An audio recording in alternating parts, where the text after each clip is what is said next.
touch, I could with just one touch, I could feel my body.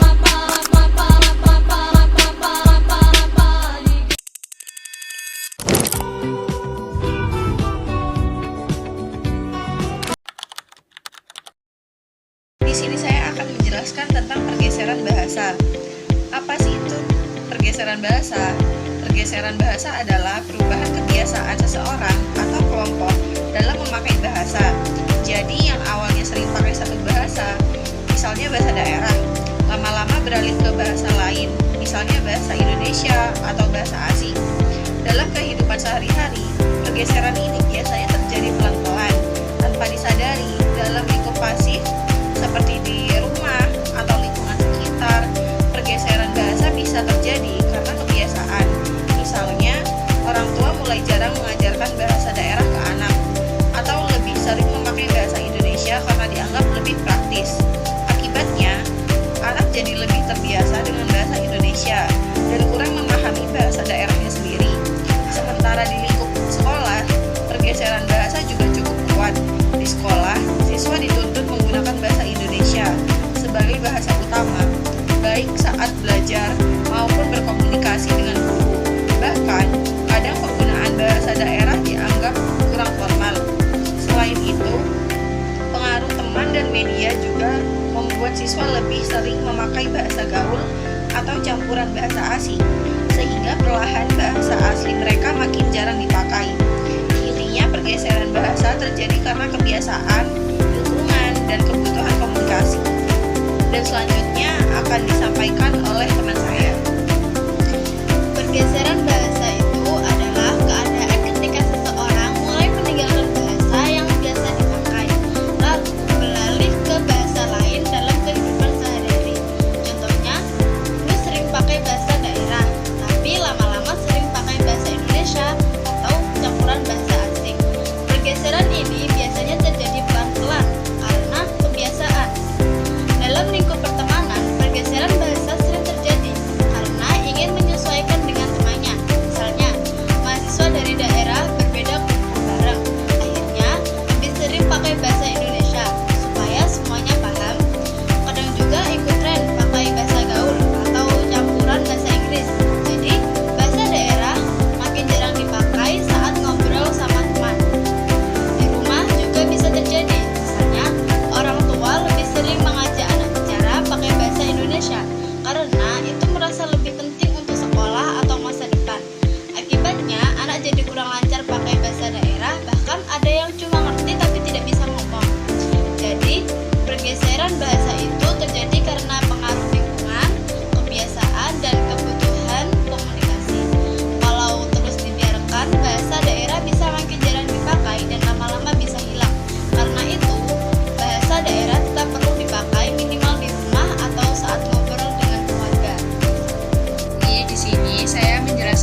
kehilangan fungsi komunikatifnya.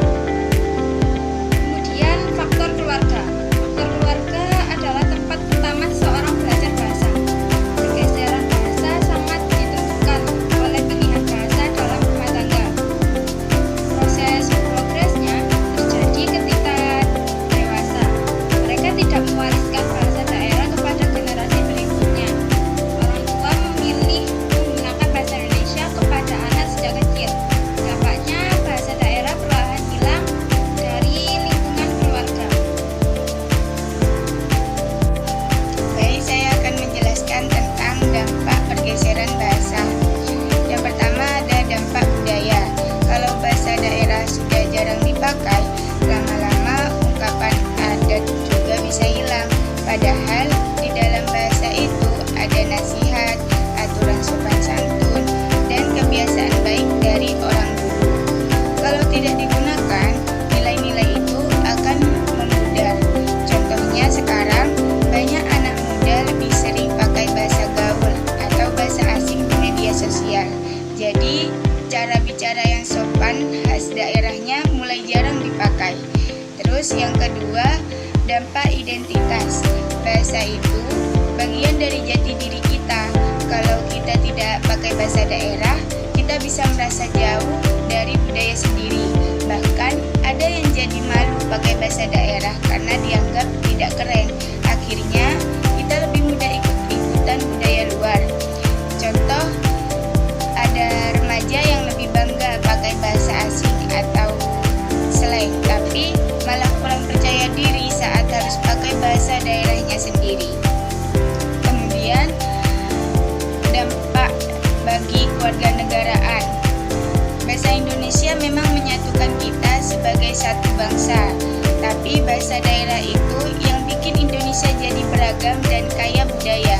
Kalau bahasa daerah hilang, keberagaman itu juga ikut berkurang. Contohnya sekarang di beberapa tempat, anak-anak muda sudah tidak lancar lagi bahasa daerahnya.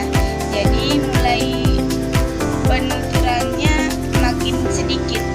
Jadi kesimpulan dari ini, bahasa itu bukan cuma alat komunikasi, tapi juga bagian dari budaya dan jati diri. Kalau kita tidak menjaganya, maka lama-lama bisa hilang. Baik, selanjutnya akan dijelaskan oleh rekan saya. Nah, ternyata perubahan bahasa itu tidak selalu berarti buruk atau kemunduran, melainkan proses alami seperti pohon yang tumbuh. Artinya berkembang dengan berjalannya waktu. Yang penting kita bisa membedakan, yaitu yang pertama, perubahan alami karena perkembangan sosial, seperti masyarakat memilih kata baru dari internet, misalnya chat atau selfie yang masuk ke dalam bahasa Jawa, yaitu bahasa Inggris yang diselingi dalam bahasa Jawa. Yang kedua yaitu pemikiran struktural karena dominasi budaya tertentu, seperti sekolah melarang bahasa daerah atau TV hanya menayangkan bahasa Indonesia saja, sehingga bahasa lokal terpinggirkan dan terancam punah. Nah, dalam hal ini mahasiswa juga harus berpikir kritis soal bahasa lokal dengan bertanya dalam-dalam, kenapa ditinggalkan? Atau karena pilihan bebas atau karena sistem paksa. Kalau pilihan bebas seperti anak muda memilih bahasa Indonesia biar gampang kerja di kota, itu wajar dan normal. Mereka tetap bisa menghargai bahasa daerah mereka sendiri tanpa merasa bersalah. Nah, tapi kalau karena sistem seperti sekolah mendukung penggunaan bahasa Sunda atau TV tidak pernah menayangkan bahasa-bahasa lokal, sehingga bahasa lokal kelihatan tidak berguna. Nah, itu menjadi masalah besar yang harus dilawan. Nah, ada beberapa caranya untuk kita mencari bukti biar kita itu gak asal ngomong aja. Yang pertama itu bisa kita lakukan